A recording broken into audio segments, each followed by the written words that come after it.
வணக்கம். இது வார் ரூம் 2026 சட்டமன்ற தேர்தலுக்கான சிறப்பு நிகழ்ச்சி. தமிழகத்திற்கான இடைக்கால பட்ஜெட் தாக்கல் செய்யப்பட்டிருக்கிறது. இந்த பட்ஜெட் பிரம்மாண்டமான சாதனைகளுக்கான ஒரு அடித்தளம் என்று முதலமைச்சர் மு.க.ஸ்டாலின் தெரிவிக்கிறார். ஆனால் இது ஒரு வார்த்தை ஜாலம், வெற்று அறிவிப்புகள் என்று எதிர்க்கட்சி தலைவர் விமர்சிக்கிறார். எது உண்மையாக இருக்கிறது, எது அரசியலாக இந்த விமர்சனங்கள் முன்வைக்கப்படுகின்றன போன்ற அந்த கேள்விகள் எழுகின்றன. இவற்றை அடிப்படையாக வைத்து இன்றைய விவாதத்தில் நம்மோடு பங்கேற்பதற்காக திமுகவிலிருந்து திரு பழ செல்வகுமார் நம்மோடு இணைந்திருக்கிறார். அதே போல அதிமுகவிலிருந்து திரு ஜவஹர் அலி நம்மோடு இணைந்திருக்கிறார். இருவருக்கும் வணக்கம். முதலில் திரு ஜவஹர் அலி, இது சாதனைகளுக்கான அடித்தளம் அப்படின்னு முதலமைச்சர் சொல்றார். ஆனா இது வெறும் வார்த்தை ஜாலம் அப்படின்னு எந்த அடிப்படையில் எடப்பாடி பழனிசாமி விமர்சிக்கிறார்? எப்பயுமே முதலமைச்சர் வேதனைகளை தான் ஒரு சாதனைகளை பட்டியல் போடுறாரு. தமிழ்நாட்டு மக்கள் படக்கூடிய வேதனைகள் தான் அவர்களுக்கு சாதனையாக இருக்குது, அந்த குடும்பத்துக்கு சாதனையாக இருக்குது. இது திராவிட முன்னேற்ற கழகத்தினுடைய கடைசி பட்ஜெட்டாக மக்களுக்காக காது குத்து விழாவை இன்றைக்கு கடைசி ஆண்டில் நடத்தியிருக்கிறாங்க. அதுக்கு தலைமை ஸ்டாலின், அதை காது குத்தியிருக்கிறவர் தென்னரசு. இப்படி கடந்த 5 வருடமாக எவ்வளவோ காது குத்துகளை நடத்தி, அதாவது 520 வாக்குறுதிகளை கொடுத்தாங்களே, அந்த பொய்யான வாக்குறுதிகளை ஏதாவது நிறைவேற்றியிருக்காங்களா? அதில் எங்களுடைய பொதுச் செயலாளரான எடப்பாடி சொன்னது போல் 4 பங்கு தான் நிறைவேற்றிருக்காங்க. 404 வாக்குறுதிகளை நிறைவேற்றி இருக்கோம் அப்படின்னு பட்டியலிட்டு இருக்காங்க. எந்தெந்த வாக்குறுதிகளை எதனால் நிறைவேற்றலை அப்படின்ற அந்த பட்டியலையும் திமுக வெளியிட்டு இருக்காங்க. இப்போ எந்த அடிப்படையில் 4 பங்கு கூட நிறைவேற்றலைன்னு இபிஎஸ் நான் பட்டியல் வேண்டா படிக்கட்டுமா? கல்வி கடன் ரத்து செஞ்சுருக்காங்களா, நீட் தேர்வை ரத்து செஞ்சுருக்காங்களா, கேஸ் மானியம் கொடுத்துருக்குறாங்களா, அதே மாதிரி கிருஷ்ணகிரி மாவட்டத்தில் ஜீனூரில் 360 ஏக்கரில் தோட்டக்கலை பல்கலைக்கழகம் தொடங்க பண்ணணும்னு சொன்னாங்க, செஞ்சுருக்காங்களா? மதுரையில் வேளாண்மை கழகம் அமைக்கப்படும் சொன்னாங்க, செஞ்சுருக்காங்களா? நியாய விலை கடைகள் நாட்டு சக்கரை வெள்ளம் விநியோகப்படும் சொன்னாங்க, இது வரைக்கும் பண்ணிருக்காங்களா?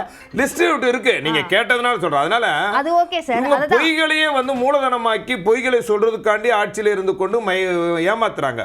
குறிப்பா சொல்லணும்னா நீட் தேர்வு ரத்து செய்வோம்னு சொன்னாங்க, செஞ்சாங்களா? கல்வி கடன், எவ்வளவோ வாக்குறுதிகள், எந்த வாக்கு, ஆனா இவங்களுக்குன்னு ஒரு செட்டப், ஒரு வாக்குறுதிகளை வச்சுட்டு இதெல்லாம் நிறைவேற்றிட்டோம்டா மக்களுக்கான அடிப்படை தேவைகளை பூர்த்தி செய்யக்கூடிய வகையில் என்ன இருக்குது? தமிழ்நாட்டில் இன்றைக்கு விலைவாசி உயர்ந்து போயிருக்கு, கடுமையான விலைவாசி. அதிமுக ஆட்சி காலத்தில் 15 ரூபாய் விற்ற அந்த அரிசி 2011 15 ரூபா விற்ற அரிசி 21 25 ரூபாயிலேருந்து 27 ரூபா போச்சு. ஆனால் ஒவ்வொரு வருஷத்துக்கும் ஒவ்வொரு ரூபாவாக ஏறிக்கிட்டு போச்சு. ஆனால் இன்றைக்கி எப்படின்னா 25 ரூபா விற்ற அரிசி இன்னைக்கு 50 ரூபாய்க்கு போயிடுச்சு. ஒரேடியாக 50 ரூபாய் ஆயிடுச்சு. மின்சார கட்டணம், சொத்து வரி, பத்திரப்பதிவு, எல்லா விலையும் உழுந்து இவங்களை வரிவாய் மட்டும் 1,40,000 கோடி ரூபாய் வரிவாய் உயர்த்தியிருக்காங்க. அப்படி இருந்தும் 5,18,000 கோடி கடனாக இருந்தது, இன்றைக்கு 10,68,000 கோடி ரூபாய் கடனாக இன்னைக்கு பட்ஜெட்ல. சரி, அப்போ இது எதுக்காக இப்படி போகுது? என்ன விலைவாசி உயர்வு, அதை நம்ம கேட்போம். திரு பழ செல்வகுமார், பட்ஜெட்ல மகளிர் உரிமை தொகை கொடுத்திருக்கோன்ற அந்த விஷயங்களை சொல்றாங்க, அந்த இலவச பேருந்து பயணம் சொல்றாங்க, இந்த மாதிரி அந்த பட்டியல்லாம் விடுக்கப்படுது. அடிப்படையா இருக்கக்கூடிய விலைவாசி உயர்ந்திருக்கே அப்படின்னு கேட்குறாங்க. அதாவது மக்களுடைய அடிப்படை என்பது சொன்னதே இன்று மாண்புமிகு முதல்வர் அவர்கள் சொன்ன இந்த நலத்திட்டங்களை நாங்கள் சிறப்பாக செயல்படுத்திருக்கோம். அதே போல் எங்களால் சில திட்டங்களை செயல்படுத்த முடியல, அதற்கான கால அவகாசம் அதிகமாக தேவைப்படுகிறது. வருகின்ற காலகட்டங்களில் செய்யப்படும்ன்ற அந்த சொல்லக்கூடிய திராணி என்பது இந்த ஆட்சிக்கு இருக்கிறது. அதாவது தங்கள் வெளிப்படையாக நாங்கள் சகோதரர் சொன்னார் 5 லட்சம் கோடியாக இருந்ததா 10 லட்சம் கோடியாக நீங்கள் உயர்த்திட்டீங்கன்னு. நீங்களே சொல்லுங்கள், இதே 10 ஆண்டுகளுக்கு முன்னாடி கலைஞர் அவர்கள் விட்டுட்டு போகும்போது 1 லட்சத்து கோடியாக இருந்ததை கொண்டாந்து 500 மடங்கு கொண்டு வந்ததும் எடப்பாடியினுடைய ஆட்சி. அதை நாங்கள் பேசலாமா? இங்கே சதவீத அடிப்படையில் பேச வேண்டிய விஷயம் இல்லை, மக்களுடைய அடிப்படை விஷயங்களை. அவர் சொல்கிறாரு அரிசி விலை ஏறி போச்சுன்னாரு. அரிசி விலை ஏறுதுன்னா நீங்கள் அதன் மேல் திணிக்கப்பட்ட ஜிஎஸ்டி பொருளால் அதனுடைய விலை ஏறிச்சா? ஜிஎஸ்டி விலை உயர்வை கண்டித்து இவர்கள் என்ன செய்தார்கள்? மாநில வருவாய், அதாவது இங்கே கொடுக்கக்கூடிய ஒவ்வொரு வரி பகிர்வு, நம்ம கொடுக்குற 1 ரூபாய்க்கும் 29 பைசா கொடுத்துட்டு இருந்தா திருப்பி கொடுக்குறாங்க. அது இப்போ 23 பைசாவாக மேலும் கீழே இறங்கி இருக்கின்றத நம்மளுடைய மாண்புமிகு துணை முதல்வர் தொடர்ச்சியாக நாங்கள் பொதுமக்கள்கிட்ட பேசுகிறோம். நமக்கு வர வேண்டிய வரி கொடுக்கல, மத்திய அரசு தொடர்ச்சியாக நம்மளை வஞ்சிக்கிறது, அதெல்லாம் சரி. ஆனா விலைவாசி உயர்வை கட்டுப்படுத்த முடியாததற்கான காரணம் முழுமையாக மத்திய அரசு. நீங்க அடிப்படை அதாவது மத்திய அரசு, ஒன்றிய அரசு தான் நம்ம சொல்ல முடியும். நீங்க ஏன் ஒன்றிய அரசு சொல்றேன்னா, இங்க மாநிலங்களுக்கான இப்ப நீங்க பெரும்பகுதி வரி எதுல இருந்து வருது? இவருக்கு சொல்றாருல, சகோதரர் சொன்னார்ல, நீங்க வரிகளை நீங்க ஏத்தி இருக்கீங்கன்னா பெரும்பகுதி வரி எதுல இருந்து வருது? நீங்க இப்ப நல்லா புரிஞ்சுக்கோங்க. உங்களுடைய வரி நீங்கள் செலவில் அதிகப்படியாக மறைமுக வரி தான் அதிகம். அதாவது நீங்கள் வாங்கக்கூடிய பொருட்களில் நீங்கள் சாப்பிட்ற ஃபுட் ஐட்டம்ஸ் ஆகட்டும், இல்லை பெட்ரோல் ஆகட்டும், இதெல்லாம் ஒரு சராசரியாக ஒரு மனிதன் அதிகப்படியான வரி. இந்த மறைமுக வரியினுடைய முழு பணமும் எங்கே போகுதுன்னா ஒன்றிய அரசுக்கு தான் போகும். அந்த பணத்தை அவர்கள் நமக்கு நியாயமாக திருப்பி கொடுக்குறாங்களான்னா கொடுக்கறது இல்லை. கடந்த காலங்களில் நீங்கள் ஒன்றிய அரசு அவங்க இப்போ இந்த 16வது நிதிக்குழுவில் அவங்க சொன்ன அந்த 41% கூட அது கண் துடைப்பு தான். அது ரியல் டைமில் எவ்வளோ வருதுன்றது வந்தால் தான் தெரியும். நீங்கள் பட்ஜெட்டில் பொறுத்த வரைக்கும் நிர்மலா சீதாராமன் அவர்கள் இந்த கடந்த 5 ஆண்டுகளாக அவர்கள் ஒதுக்கீடுன்னு சொல்கிறாங்களே, அவர்கள் ஒதுக்கீடு செய்த பல தொகைகளையே திருப்பி வரல. இல்லை சார், நீங்கள் இப்போ மத்திய அரசு இதில் ஓரவஞ்சனை செய்து இந்த நிதி கொடுக்கப்படலை அப்படின்றதெல்லாம் சொல்கிறீங்க.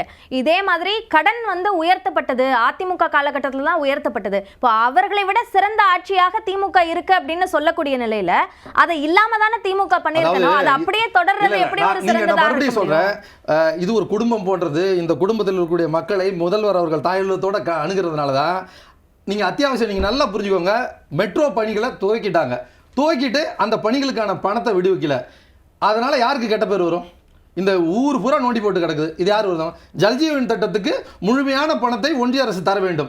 ஆனால் இன்னைக்கு தமிழ்நாடு முழுவதும் ஜல்ஜீவன் திட்டத்துக்கான பணிகள் முடங்கி இருக்கிறதுக்கு காரணம் யாரு? அது முழுமையாக தர வேண்டிய பணத்தை இன்னைக்கு 50% நீங்களே போட்டு அதை கம்ப்ளீட் பண்ணுங்கன்னு ஒரு அறிவிக்கப்படாத ஒரு போரை ஒன்றிய அரசு தமிழகத்தின் மீது திணிக்கிறது. நீங்கள் நல்லா புரிஞ்சுக்கணும். நீங்கள் ஒதுக்கீடு செய்த தொகைகள், நீங்கள் மகாத்மா காந்தி திட்டத்திற்கான ஒதுக்கீடு செய்த தொகையை ஏற்கனவே மத்திய அரசே கொடுத்துட்டு இருந்தது. 75 நாள் மினிமம் 35 நாளுக்கான உறுதியை கொடுத்தது. இப்போ நீங்கள் அதை பேரை மாற்றி என்ன பண்ணுறீங்க? மாநில அரசினுடைய நிதியிலிருந்து அந்த நிதியை நீங்கள் வந்து 40% ஷேர் பண்ணணும்னு சொல்கிறீங்க. அப்போ ஒட்டுமொத்தமாக இந்த தமிழ்நாட்டில் பெரும்பகுதியான திட்டங்கள், மக்கள் நல திட்டங்கள் வந்து ஒன்றிய அரசினுடைய பங்களிப்போடு தான் நடந்துட்டு இருந்தது. அது ஒன்றிய அரசோட பங்களிப்போடு நடக்கிறதுனால அது ஒன்றிய அரசு பண்ணல. நாங்கள் கொடுக்குற வரிப்பணத்தை நீங்கள் திருப்பி எங்களுக்கு கொடுக்குறீங்க. அப்படி கொடுக்க வேண்டிய வரிப்பணத்தை சரியான காலகட்டத்தில் கொடுத்துருந்தீங்கன்னா இந்த நிதிநிலைன்றது இன்னும் சீராக இருக்கும். நாங்கள் மறுபடியும் சொல்கிறோம், இந்த ஒன்றிய அரசை நம்பி இங்க இருக்கக்கூடிய ஆட்சியல்ல இதையெல்லாம் மீறிதான் இவர்கள் விட்டுட்டு போன ஜிடிபியை இன்னைக்கு இரட்டை இலக்கத்துக்கு கொண்டு வந்து மாண்புமிகு முதல்வராக ஒரு பெரிய இதை கொண்டு வந்திருக்காங்க. அதாவது இவங்களுக்கு எதுக்கெடுத்தாலும் பொய்கள் அடுக்கிறது தான் பழக்கம். ஏதாவது எடுத்தாலும் சொல்றேன், கடன் அதிகரிக்கப்பட்டது அப்படின்னு ஒரு குற்றச்சாட்டை சொன்னீங்களா? அதுக்கு காரணம் மத்திய அரசு தான் அப்படின்னு சொல்றாங்க. அதான் சொல்றேன், அதான் பொய்ங்கிறேன். எதனால? என்னண்டா இவங்க எதுக்கெடுத்தாலும் மத்திய அரசாங்கம் குற்றம் சொல்றது பழக்கமா வச்சிருக்காங்க. ஆனா அது உண்மையான நிச்சயமா எல்லாம் புள்ளி வர கொடுக்குறேன். 2வது நண்பர் சொல்றாரு, நாங்கள் கடந்த கால 10 வருட ஆட்சி காலத்தில் கடன் வச்சுட்டு போனோம். திராவிட முன்னேற்ற கழகம் கருணாநிதி ஆட்சியை விட்டு போகும்போது 1,35,000 கோடி ரூபாய் கடன். ஆனால் நாங்கள் 10 வருஷம் ஆட்சி செய்து 4,72,000 கோடி கடன். அதாவது ஆவரேஜாக 33 லட்சம் கோடி கடன். அப்படி பார்த்தீங்கன்னா வருஷத்துக்கு 30,000 ரூபாய் கடன். 30,000 கோடி கேளுங்க. 30,000 1 லட்சத்திலிருந்து 5 லட்சம் கடனா 5 லட்சத்திலிருந்து 2 மடங்கா இருக்கு. 5 மடங்கா இருக்கு சார்.